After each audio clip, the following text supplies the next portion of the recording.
कुछ महीने पहले मैंने किस्मत 2 देखा। किस्मत 1 भी मैंने पहले का देख रखा है। तो किस्मत 2 की स्टोरी लाइन मैं आपको बता देती हूँ। किस्मत 1 की तरह किस्मत 2 में कोई भी ऐसा कुछ है नहीं कि उससे मैच करता हो। स्टोरी एकदम डिफरेंट है। किस्मत 1 से रिलेटेड नहीं है, बट उसी टाइप का है, बट उससे उसका मतलब कुछ पार्ट किस्मत 2 में नहीं है। बट एक लास्ट में सीन आता है डेथ का, तो वो दिखाया जाता है। वो सीन उसमें कट करके डाला जाता है, लेकिन उससे कुछ मतलब उस सीज़न जो 1 है उससे नहीं रहता है। तो किस्मत 2 की स्टोरी मैं आपको बता देती हूँ कि ये बिल्कुल अलग है। तो लेकिन टाइप वैसा ही टाइप का है और डायरेक्शन भी वैसा ही है और गाना तो बहुत अच्छा इसमें है। तो इसमें जो एक किस्मत 2 का जो एक गाना आता है, किस्मत का जो टाइटल ट्रैक है, किस्मत किस्मत, तो वो जो गाना है वो मैंने जो फ़िल्म देखा उसमें नहीं था। तो ये कहानी शुरू होता है इसमें जो वो हीरो एमी विर्क रहता है और हीरोइन सरगुन मेहता रहती है। इन्हीं दोनों के इर्द-गिर्द घूमते रहता है। ये बेसिकली लव स्टोरी है और आई थिंक वन साइडेड भी नहीं कहेंगे वो, लेकिन है लव स्टोरी टाइप का ही आपको बताती हूँ। इसमें क्या होता है, एमी विर्क जो रहता है वो उसकी कॉलेज में सरगुन मेहता हीरोइन और हीरो एमी विर्क दोनों पढ़ते हैं कॉलेज में। अट्रैक्शन तो मेरे ख्याल से दोनों तरफ से ही थोड़ा बहुत था। एमी विर्क की तरफ से अट्रैक्शन ज़्यादा था।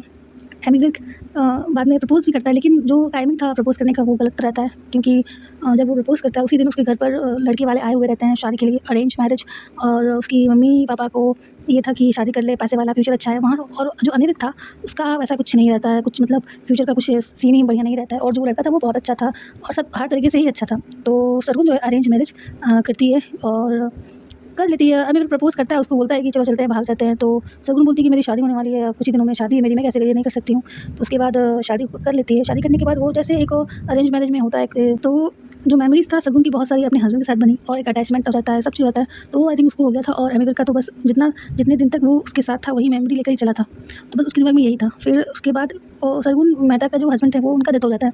तो एमी विर्क को ये बात जब पता चलता है तो एमी विर्क उस टाइम पर कई साल हो गया होता है। तो उस टाइम पर एमी विर्क एक स्कूल में, सॉरी एक कॉलेज या फिर यूनिवर्सिटी आई थिंक, उसी में वो ये रहता है, उसी में वो कोई टीचर बन जाता है स्पोर्ट्स वाला।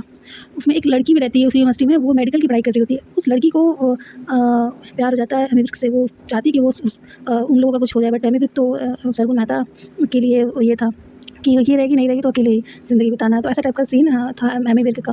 फिर उसके बाद वो जब सुनता है कि हस्बैंड सरगुन का डेथ हो चुका है उसका, तो वो चला जाता है सरगुन के पास कि शायद कुछ उसका हो जाए, ऐसा सोच के। और जब वो मिलता है उस सरगुन से, तो सरगुन उसको देखती है। उस टाइम पे वो उसका फैमिली के मेंबर के थ्रू उसके हस्बैंड का वो मिलता है। और जब मिलता है तो वो सरगुन के हस्बैंड का जैकेट पहना हुआ रहता है। सरगुन की मेमोरीज़ बन गई थी हस्बैंड के साथ। तो जब अगर वो किसी मेमोरेबल पर्सन उसकी लाइफ से चला गया, वो उसको देखेगी तो उसको बुरा ही लगेगा। तो उसको बुरा लगा, उसने बोला कि मैं नहीं पहनना चाहिए था, ये क्यों पहन लिया, तुम किस लिए आए हो, चले जाओ, ऐसा कुछ नहीं होगा। फिर उसके बाद वो पूरा ट्राई किया ताकि वो खुश रहे। और खुद उसके दिमाग में एक उम्मीद भी थी कि शायद सरगुन मूव ऑन कर जाए हस्बैंड से। लेकिन सरगुन का भी अपना है, किसी के साथ इतने साल रहने के बाद मूव ऑन करना मुश्किल होगा। तो कहा सरगुन ने कि नहीं, अब तुम चले जाओ, कुछ होने वाला नहीं है। फिर आमिर को रियलाइज़ होता है कि कुछ नहीं होने वाला, तो वो जाने लगता है। तो जाते-जाते वो बस रास्ते में होता है। तो उसके बाद रास्ते में होता है तो उधर आमिर विर्क ये सरगुन है, वो जाती है अपने फैमिली मेम्बर्स के पास कि अपने हस्बैंड के फैमिली मेम्बर्स के पास कि मैंने आपको बताया नहीं कि मैं उसको जानती हूँ। तो ये बात सुनकर उसके फैमिली मेम्बर्स उसके हस्बैंड के बताते हैं कि उसने तो हमें पहले ही बता दिया था कि मैं कौन हूँ। और उसने बाद में ये भी बताया कि वो जब पहली बार वो सुना तो खुश था कि कुछ उसका हो जाएगा, बट फिर बाद में वो बहुत दुखी हुआ जब उसने सरगुन मेहता का जब जैसे उसकी ज़िंदगी जी रही है वो देख कर के वो इतनी दुखी है, तो वो भी फिर दुखी हो गया। ये सब बताने के बाद उसने कहा कि तुम ज़िंदगी अपने आगे बढ़ जाओ, तुम जाना चाहती हो उसके साथ चले जाओ या फिर उसको रोकना चाहती हो तो रोक लो। तो सरगुन उसको रोकती है कि रुक जाओ, तो फिर एमी विर्क रुक जाता है। फिर उसके बाद पता चलता है कि सरगुन प्रेग्नेंट है।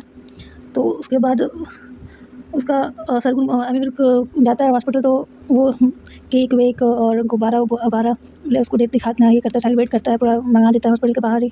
सरगुन खुश रहती है देखकर। और फिर डॉक्टर बोलता है कि आप दोनों में से एक ही कोई बचेगा, वाइफ या फिर बच्चा। तो सरगुन बोलती है कि मैं अपने पति की निशानी को ही रखना चाहती हूँ। तो एमी विर्क भी उसके डिसीजन को रिस्पेक्ट करता है और वो भी बोलता है ठीक है, कोई बात नहीं। फिर दोनों साथ में थोड़ा बहुत क्या कहते हैं, उसको हेल्प करता है उसके तबीयत के लिए, कि उसकी जब प्रेगनेंट पूरा सेलिब्रेट करता है, उसको अच्छे से ट्रीट करता है ताकि जितना भी आगे क्या पता क्या आगे होगा, तो पूरा सेलिब्रेशन करता है ये लोग। और इसी तरह जब डिलीवरी का वक्त आता है तो सरगुन मर जाती है। तो जिस हॉस्पिटल में वो रहती है उस हॉस्पिटल में वो लड़की भी थी जो उस यूनिवर्सिटी में पढ़ती थी डॉक्टरी के लिए। तो वो उसमें वो इंटर्नशिप करने के लिए आई हुई रहती है। इंटर्नशिप वो पूरा कर रही होती है, तो उसमें वो भी थी। तो वो जब देखी उसके बाद समझ लिया क्या क्या सीन है। फिर वो उसको जब बताने गई एमी विर्क को कि आपकी जो वो है वो उसका डेथ हो चुका है। तो जब वो उसको पकड़ के ऐसे देखिए बैठा हुआ रहता है, जब उसको टच करती है थोड़ा सा हिलाने के लिए कि जाग जाओ, तो पता चलता है कि एमी विर्क का भी डेथ हो गया।